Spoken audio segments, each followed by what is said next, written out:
Hello everyone, welcome back to another episode of GeoPod. I'm your host Dylan Woods, and we have a lot to discuss on this episode. Primarily the recent Israeli aerial campaign targeting Iran's nuclear program, as well as their ballistic missile production sites and some of their key military commanders and nuclear scientists. So past night, the Israeli Air Force executed an aerial campaign consisting of over 200 fighting jets that targeted vital infrastructure relating to Iran's nuclear program, as well as their ballistic missile production sites, their ballistic missile launch sites, as well as multiple strikes underground executed by special forces pertaining to Mossad, which took out and eliminated multiple key figures within Iran's chain of command. Most notably among them are the chief of Iran's armed forces, Hossein Bagheri, and the leader and the chief general of Iran's Revolutionary Guard Corps, Hossein Salami. Both of these key figures were eliminated, as well as multiple other key figures, high-ranking generals within Iran's Air Force, within the ranks of Iran's aerial defensive units, as well as multiple key figures within Iran's nuclear program. The attack has been lauded as a huge success by Israel, saying they severely damaged and downgraded Iran's ballistic missile production capabilities, as well as Iran's nuclear facilities. And obviously, the assassination of some of the key commanders I've just mentioned stands as a huge blow to Iran's operational hierarchy and command and control structure. Israel wasted little time, one can say. I mean, I believe Trump's deadline was set at June 11, and merely a day after, Israeli jets were in the sky targeting critical sites within Iran itself, relatively unopposed. There are no casualties mentioned on Israel's side, meaning they could lay waste to the targets they set out to lay waste to, with total impunity, one might add.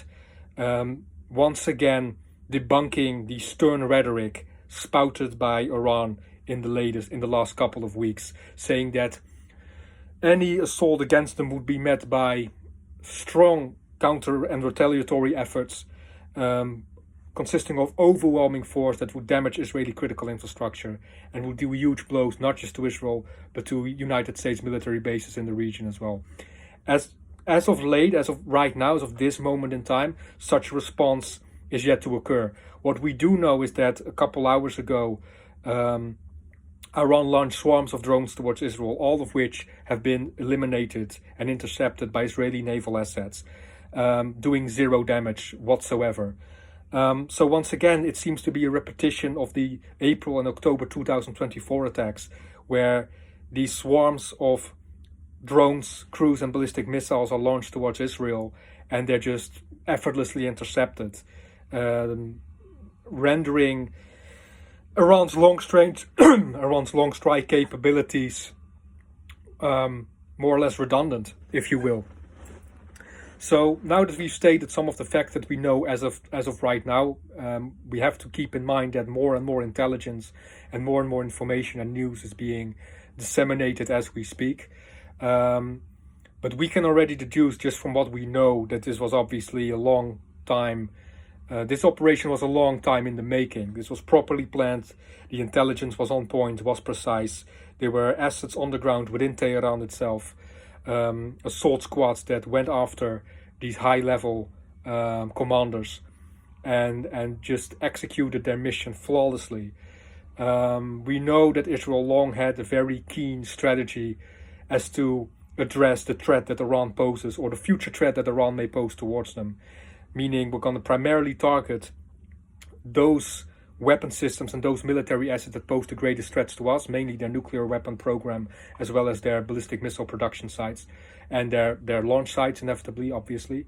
And at the same time, we're going to come after the individuals who play a key role within said processes. So they came after not just any general, no, they came after the chief of the armed forces of Iran, Hossein Bagheri, and they came after the highest ranking member in Iran's Islamic Revolutionary Guard Corps, Hossein Salami. So both of these figures are very high profile figures, and will obviously be a huge psychological blow to the Ayatollah regime within Tehran. What Israel pretty much has shown with this operation is that they can target any element within Iran's operational hierarchy, as well as any part of Iran's military infrastructure with impunity. And this further depletes, further takes away from the image that Iran has projected over the past 2 decades as this powerful overlord who can guarantee the security of its proxies. However, what we've seen, not just last year in the failed attacks of April and October 2024, but what we've seen once again here today, is that Iran simply has no answer to Israel's military superiority, let alone the military superiority of the United States of America. Regarding the objectives behind Israel's attack, right now I deduce that Israel seeks to adhere to a similar strategy as the one they used against Hezbollah. If this situation will escalate further, I believe Israel will make it their primary objective to take out Iran's chain of command. They will probably go after key figures within Iran's military hierarchy, within Iran's nuclear program, and perhaps even come after Grand Ayatollah Khamenei himself. Obviously, that will be a huge blow for Iran and will most certainly result in a regime change of some sort. At the same time, Israel wants to, at the very least, degrade Iran's nuclear weapons program to such a degree that it will be a very long time before they can recover and enrich uranium to such a scale that they can actively pursue a nuclear weapon. And the same, I deduce the same regarding their ballistic missile program and their ballistic missile capabilities. Israel doesn't like Iran having long-range capabilities, especially those that can carry nuclear payloads. So I believe that they will continue to go after these assets, as well as Iran's chain of command, in any future aerial campaigns or in any future military efforts targeting the Islamic State of Iran. So yes, what we can deduce as of right now is that, like I said before, Israel's efficiency continues to stagger anyone within the geopolitical sphere. Their excellence and their efficiency over the course of the past few years really has been excellent and really has been next level. The way they are able to lay bare, expose, and then systematically eliminate key figures within the chain of command of their adversaries is nothing short of admirable, and will probably be studied for many years to come. How do I believe Iran will respond to this? Well, Iran more or less already responded, right? They've tried attacking Israel with drones. They probably will rely more heavily on drones and combine strike packages consisting of ballistic missiles and drones or and rockets in the near future. Although I don't see anything that they can do that will make a difference at this point in time. It's nothing that they've already tried. Nothing that already has not failed dramatically in the past. And now Israel is on a high state of alert. They've just further damaged your military infrastructure. So the chance of you successfully executing a similar attack in the short to mid term is highly improbable. They will probably seek to utilize their proxy network, call upon the Houthis in Yemen, who, as one might suggest, had more success in targeting Israel than Iran itself.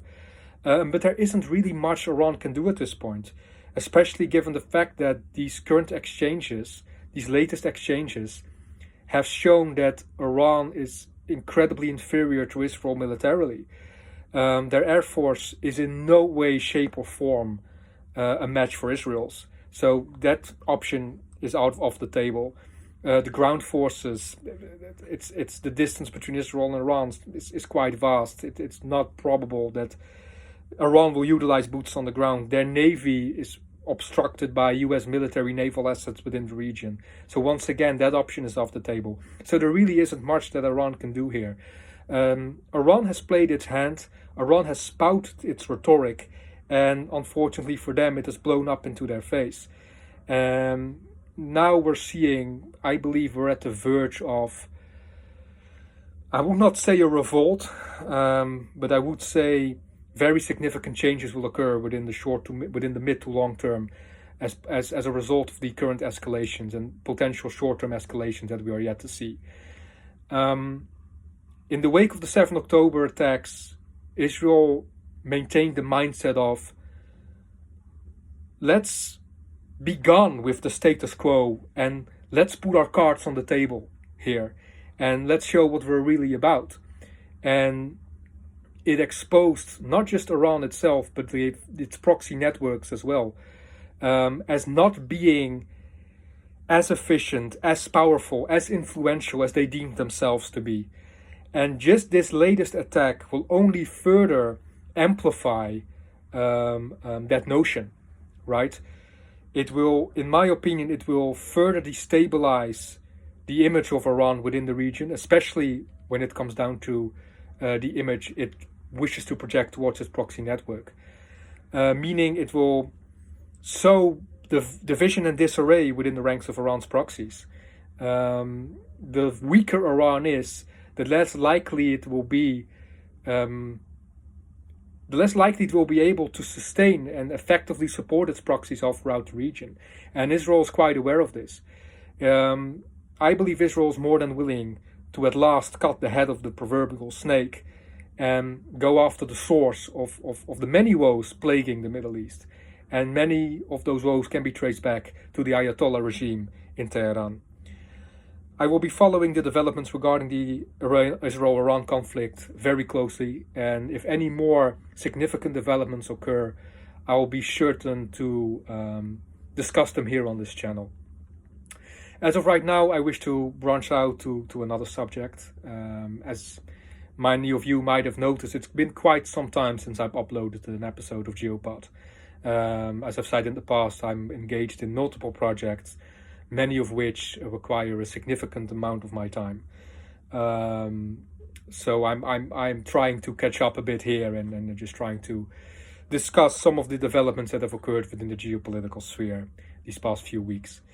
One of the most significant developments was Ukraine's successful hit on Russia's strategic bombers, which came as much as a surprise to me as it probably came to the rest of the geopolitical community.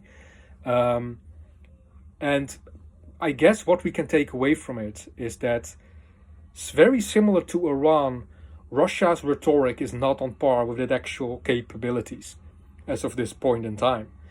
The fact that your strategic bombers, first and foremost, are as exposed as they are is already a huge vulnerability within your security posture, especially given the fact that the bulk of your deterrence revolves around your nuclear strike capabilities. Once again, Russia's corruption, Russia's inconsistencies, and Russia's vulnerabilities within its security posture and its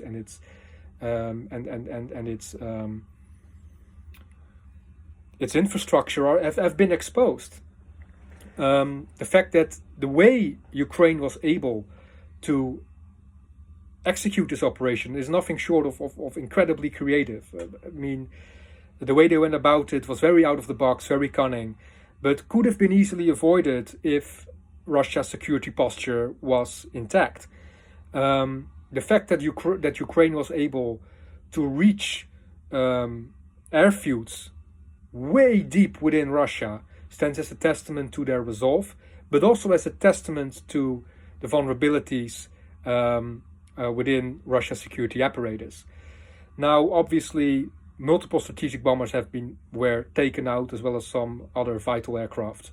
Obviously, this doesn't neutralize Russia's aerial nuclear capabilities, but it does deplete and weaken them, not just because of the bombers they lost, but because of the fact that apparently they can be struck with relative ease. And if Ukraine is able to strike them, one can only imagine what damage, let's say, NATO or the United States can do. So it does take away from the strength that Russia wishes to project. And I believe that is one of the main reasons why, or one of the main objectives Ukraine had with this operation. It's to cast doubt, to spread doubt within the people of Russia, within Russian society itself. Hey, is our regime as strong as it professes to be? Is our regime actually able to defend us? Should the need arise? We've seen Ukraine strike Russia successfully on numerous occasions now, and on all these occasions, Russia's security apparatus failed to deliver the expected or the required response to such an attack. So, yeah, once again, it has exposed Russia's security apparatus, or rather the vulnerabilities within it. And these vulnerabilities have many various root causes. The chief among them is the lingering corruption that's stating Russia's government framework. We're talking about, and this is a vulnerability within any totalitarian regime, especially any regime that's built around fear. And I've talked about this on numerous occasions before. If you're ruling through fear and oppression, people are going to tell you what you want to hear, not what you need to hear. If you allow certain elements, certain corrupt elements within your frameworks, within your government frameworks, free reign, they will seek to further and fuel their own greed. They will fill their own pockets with budgets that should have been disseminated to other sources, to other locations, to other projects, to other programs. And this has long been a problem with Russia's oligarchy. I mean, we're talking about private individuals who have a huge say within Russia's policies, both internally as well as externally, who continuously fill their pockets with government funds and government budgets. And then these government funds and government budgets don't reach the places they're supposed to reach and fuel and bolster the programs and policies and projects they're supposed to bolster.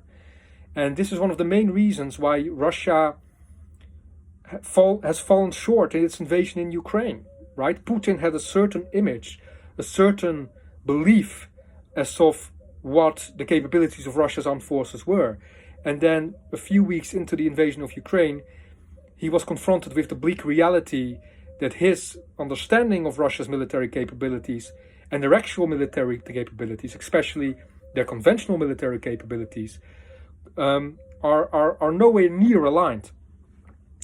So if anything, Ukraine just further damaged and skated the image of Russia's strength, and further took away from their projection, if you will. And it has shown that it can strike back at Russia's aggression. It has shown that it is still in this fight. Yes, Russia's forces are making marginal gains. Very marginal, I might add, and at huge personnel costs. As of right now, I believe they officially have crossed the 1 million mark. So they now officially lost over 1 million troops within the war in Ukraine, which is a staggering number under any circumstances.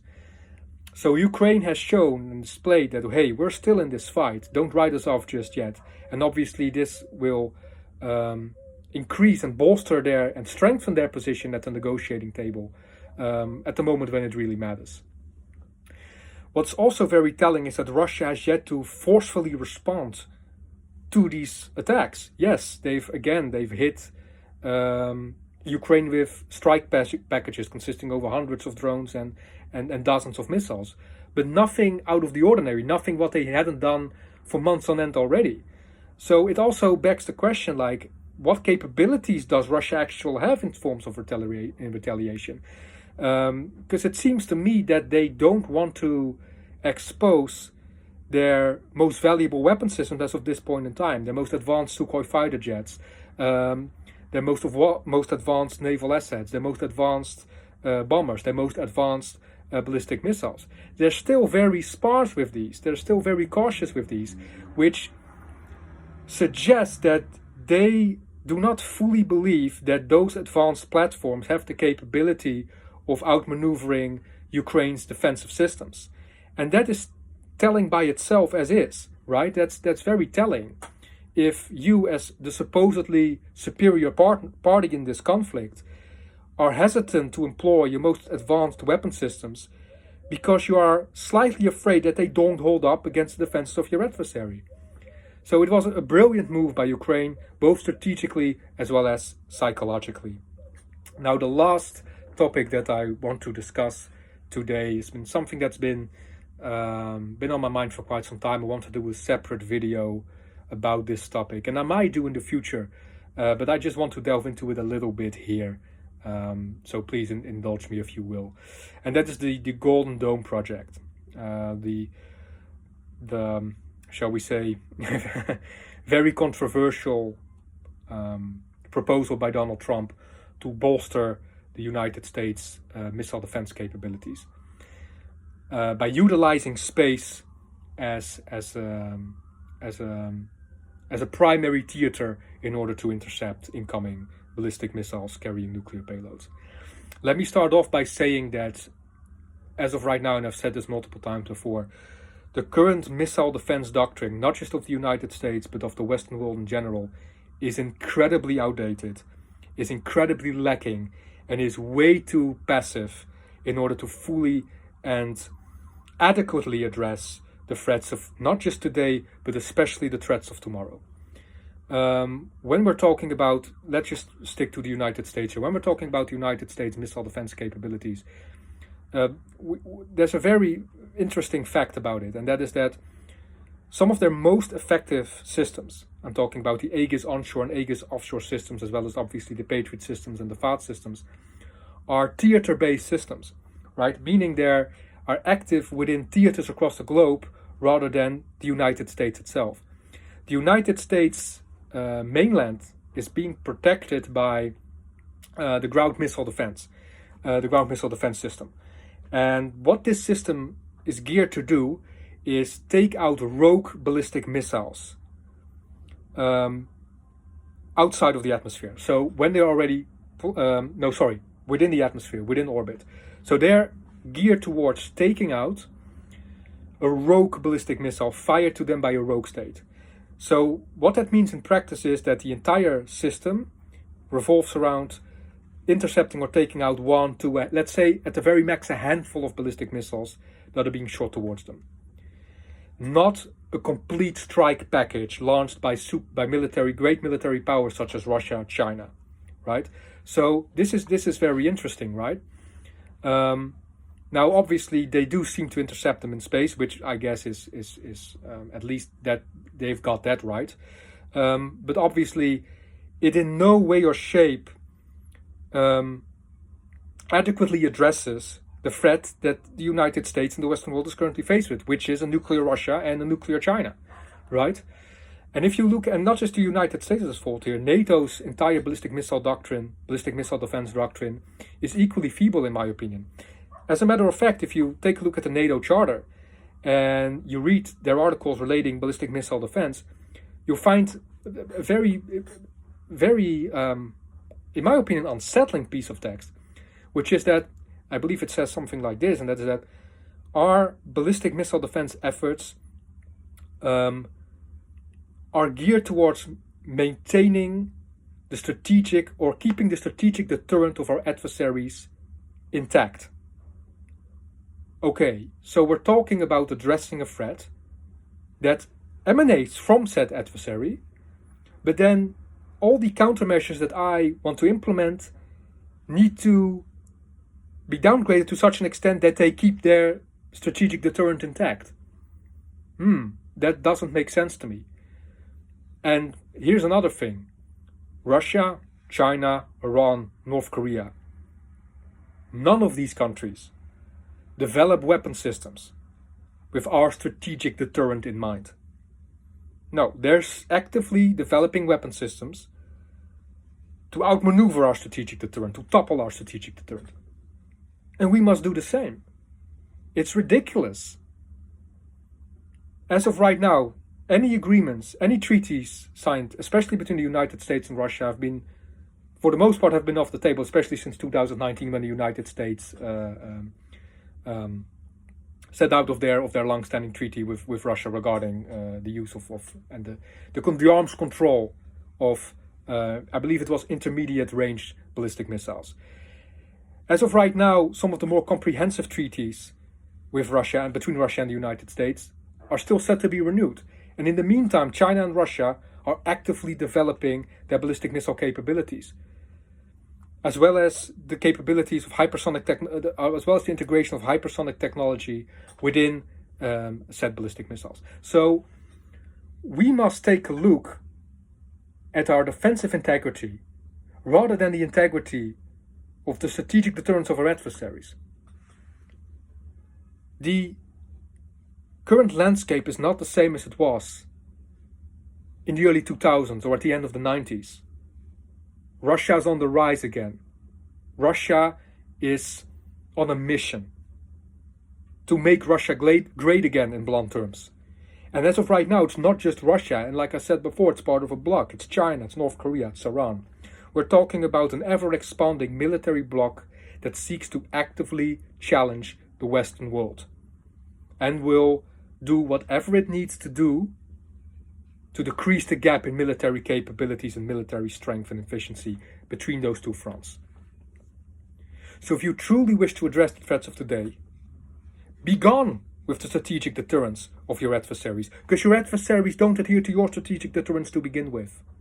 We've passed that point. And yes, it stands as a very dire escalation. I agree. I 100% agree. And in the perfect world, it should not be this way. But alas, we do not live in a perfect world. Our enemy has made his intentions known. It has made no secret of them whatsoever. Now it's up to us to respond in kind. So I agree with Trump's proposition of the Golden Dome. In fact, I believe this should have been done more than a decade ago. Yes, space needs to be utilized to maintain and increase our deterrent against future threats. It's a no-brainer. It's not negotiable. It needs to be utilized, and we need to utilize it to a further extent than our adversaries do. Yes, it's a mindset very similar to the Cold War, but guess what? We're engaged in a new one, in case you haven't noticed yet. Now, although the Golden Dome will be a huge step in the right direction regarding a comprehensive and effective and adequate missile defense doctrine, it's still not enough. It's still not enough. The missile defense doctrine that I propose is significantly more comprehensive and will adequately address not just the threats of today, but the threats of tomorrow and beyond.